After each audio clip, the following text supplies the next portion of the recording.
வணக்கம் மக்களே, welcome to Mallika சமையல். நாம இன்னைக்கு வரகரிசி பொங்கல் எப்படி செய்யலாம்னு பார்க்கலாம். வாங்க வீடியோக்குள்ள போகலாம். நாம இப்போ ஒரு கப் வரகரிசி எடுத்துக்கலாம்.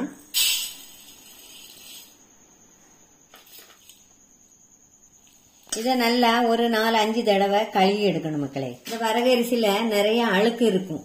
அந்த அழுக்க ஒரு 5-6 தடவை தண்ணி விட்டு நல்லா கழுவி எடுக்கணுமா. இது போல நல்லா கழுவி எடுத்துக்கலாம். அப்புறமா ஒரு 3/4 கப்பு சிறுபைத்தம்பருப்பு எடுத்து லைட்டா வறுத்து வச்சுக்கலாம்.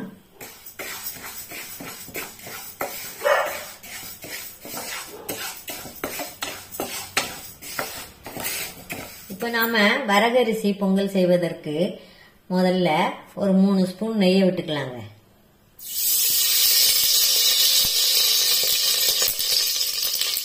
அடுத்து கொஞ்சமா இஞ்சி கட் பண்ணி வச்சிருக்காங்க, அதை போட்டுக்கலாம்.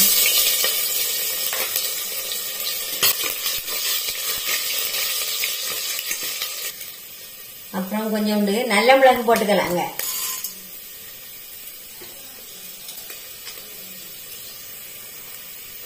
ஒரு ஸ்பூன் ஜீரகம்,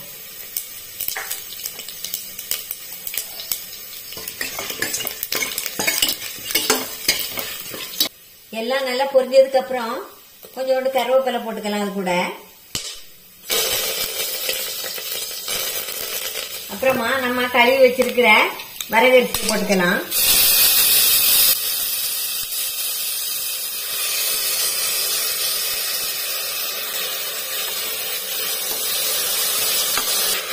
கூடவே பாசிப்பருப்பு போடலாம்.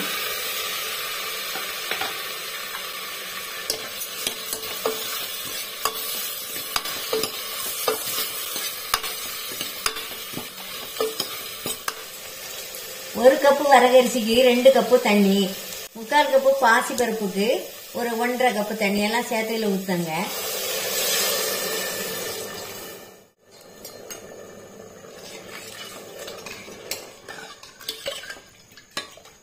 கொஞ்சமா உப்பு போட்டுக்கலாம்.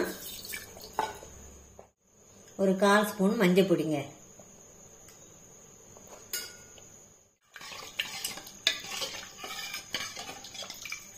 குக்கரை மூடி வச்சு ஒரு 3 விசில் வர தட்டியும் வேக வைக்கலாங்க. இப்போ 3 விசில் வந்துட்டுங்க. நம்ம திறந்து பார்க்கலாம்.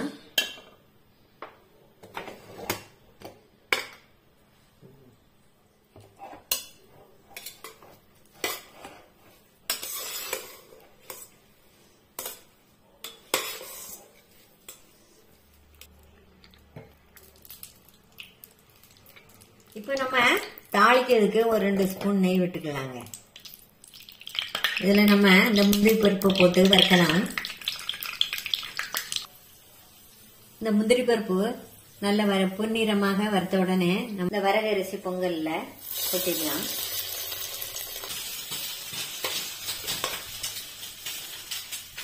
சுவையான வரகரிசி பொங்கல் தயாருங்க. இந்த சிறுதானிய வகையில இந்த வரகரிசி ரொம்ப உடம்புக்கு நல்லதுங்க. இதை ஒரு முறை இப்படி செய்து சாப்பிட்டு பாருங்க, ரொம்ப டேஸ்டா இருக்குங்க.